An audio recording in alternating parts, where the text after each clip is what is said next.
السلام علیکم۔ پی آئی اے کی پرواز میں ہنگامہ آرائی، کھڑکی کو لات مارنے والا مسافر گرفتار، مسافروں میں خوف و ہراس پھیل گیا۔ کیا آپ حالات حاضرہ سے آگاہی حاصل کرنا چاہتے ہیں؟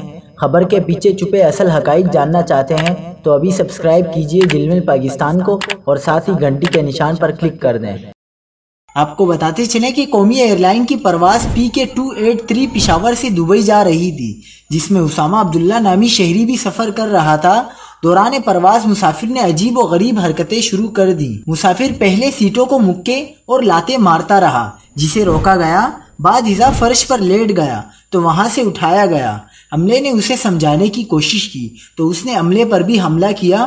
دوران پرواز لات مار کر جہاز کی کھڑکی کو نقصان پہنچایا۔ ایوی ایشن قانون کے مطابق سیٹ پر مسافر کے ہاتھ پاؤں باندھ دیے گئے۔ طیارے کے کپتان نے دبئی ایئر ٹریفک کنٹرولر سے رابطہ کر کے سیکیورٹی کو طلب کیا اور پرواز دبئی پر اترتے ہی مسافر کو گرفتار کر لیا گیا۔ پی آئی اے حکام نے واقعے کی تصدیق کرتے ہوئے کہا ہے کہ واقعہ 14 ستمبر کو پیش آیا۔ مسافر کو اسی پرواز سے ڈیپورٹ کر دیا گیا تھا اور اسے آئندہ سفر کے لیے بلیک لسٹ بھی کر دیا۔ دبئی ایئرپورٹ پر مسافر کو سیکیورٹی حکام نے حراست میں لے لیا تھا۔